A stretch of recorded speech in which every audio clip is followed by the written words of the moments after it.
Good morning, students.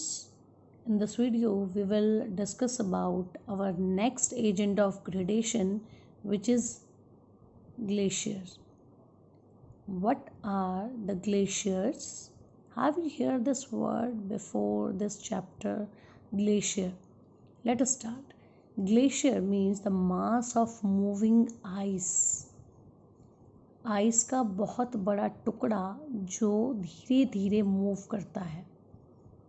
Have you seen this type of glaciers? Have you heard the name of Siachen Glacier, where our soldiers sacrifice their lives because of our safety, and they fight to survive the harshest climatic condition, because in Siachen Glacier minus 60 degree of temperature above 5000 metre above the sea level. इतनी ऊंचाई पर इतना कम temperature below the freezing point हमारे soldiers face करते हैं. ये जो ग्लेशियर्स हैं ये बने कैसे? मिलियन ईयर एगो पहले अर्थ का जो क्लाइमेटिक कंडीशन था वो बहुत ज़्यादा कूलर था as compared to now the present situation. अगर हम कंपेयर करें तो उस टाइम अर्थ जो है वो ज़्यादा ठंडी थी आज के टाइम से. अब धीरे धीरे क्या हुआ, टेम्परेचर बढ़ने लगा and the temperature rise in temperature result in melting of ice. और जहाँ ये आइस जमी हुई है उसको धीरे धीरे वो मेल्ट कर रहा है. अब ग्लेशियर कैसे बने? जहाँ पे लगातार स्नोफॉल हो रही है, लगातार इतने सालों से स्नोफॉल हो रही है, वहाँ पे बने glaciers. For example these glaciers are found on high altitude area of the Himalayas. ये हिमालयाज़ के ऊंचे हाई एल्टीट्यूड एरिया पे पाए जाते हैं where temperature is below freezing point. आपको पता है जैसे हमने रनिंग वाटर के बारे में पढ़ा कि running water also erode loose particles और पार्ट ऑफ रॉक, उसी तरह जो मूविंग आइस है वो भी उस बर्फ़ के पहाड़ में वेदरिंग और इरोजन करती है और डिपोजिशन करती है. ठीक है, जहाँ पे ये ब्रेकिंग होती है आइस के अंदर और huge mass of ice which cover a large area of continent are called continental glaciers.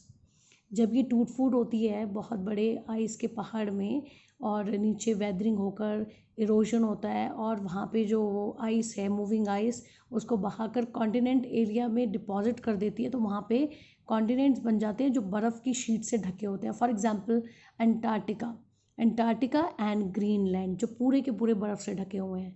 और जो ग्लेशियर डिपोजिशन के बाद माउंटेन्स के आसपास इकट्ठे हो जाते हैं तो वो बन जाते हैं mountain glaciers. For example the Siachen glacier and Gangotri glacier of the Himalayas in India. Look at the picture. This is your Siachen glaciers where our soldiers fight with the harshest climatic condition. अब what is snow line? Snow line क्या है? पहाड़ के ऊपर top पे जो line है वो स्नो लाइन है. Why? Because the snow line on the high mountains above which the snow never melt. उस टॉप पर चोटी पर बिल्कुल स्नो कभी मेल्ट नहीं होती, तो that is why this is known as snow line. लेकिन जब ब्रेकिंग होती है तो वो जो आइस है वो नीचे टूट कर गिर जाती है बिकॉज ऑफ वेदरिंग, क्योंकि मूविंग आइस भी रॉक्स में रबिंग करती है. Okay, our next agent of gradation is wind. Students, can you feel the air? No. Air can neither be seen nor felt. ना तो हम एयर को देख सकते हैं और ना फील कर सकते हैं, but the Swift horizontal movement of air is felt. अगर हवा हॉरिजॉन्टली चलती है, हॉरिजॉन्टल वे में चलती है तो वो हमें फील होती है. आपने सुना होगा कभी आप अपने घर की छत पर खड़े हो और ऐसा लगता है जैसे हवा है ही नहीं, लेकिन ऐसा नहीं है, हवा चल रही है बट वो हॉरिजॉन्टली नहीं चल रही, इसीलिए आपको फील नहीं होती. तो wind is our next agent of gradation. Wind सबसे ज़्यादा स्ट्रॉन्ग कहाँ होगी? स्ट्रॉन्ग विंड्स कहाँ चलेगी? Where there is a little rainfall and less vegetation. Can you guess a place where a little rainfall and less vegetation? जहाँ पे बहुत कम बारिश होती हो और बहुत कम वेजिटेशन हो. For example western part of Rajasthan in India. वहाँ भी जो विंड है the important agent of gradation. आपने डेजर्ट एरिया में देखा होगा, क्योंकि वहाँ पे वेजिटेशन नहीं होती, बारिश बहुत कम होती है, तो हवा बहुत स्ट्रांग होती है। और ये स्ट्रांग जो विंड है वो क्या करती है, the strong wind has the capacity to rub and scrap rocks. Rocks में इरोजन बहुत तेज़ी से होता है इन रॉक्स में। For example the mushroom rock, mushroom rock, this is also a kind of a rock which implies the name from mushroom. इसकी shape ही mushroom जैसी होती है, इसीलिए इसको मशरूम, जैसे आपने मशरूम देखा होगा, मशरूम इज़ अ वेजिटेबल, उसकी तरह शेप होती है इस रॉक की। और ये बना किससे, action of the strong wind, when the strong wind rubbing the rocks, जब वो रॉक्स को रब करती है, वेदरिंग होती है और इरोजन, और उसके बाद डिपोजिशन, तो ये मशरूम रॉक्स बन जाती हैं।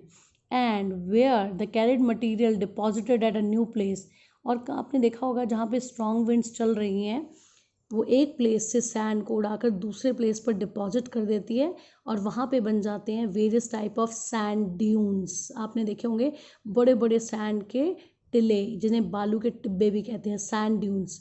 And we have seen such type of sand dunes in the western part of Rajasthan in India.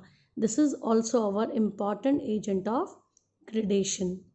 Okay student, this is all over here in this video. After listening this video, you will read this topic from your PDF book, and you will find out the question answers related to these two topics. Thank you student, have a nice day.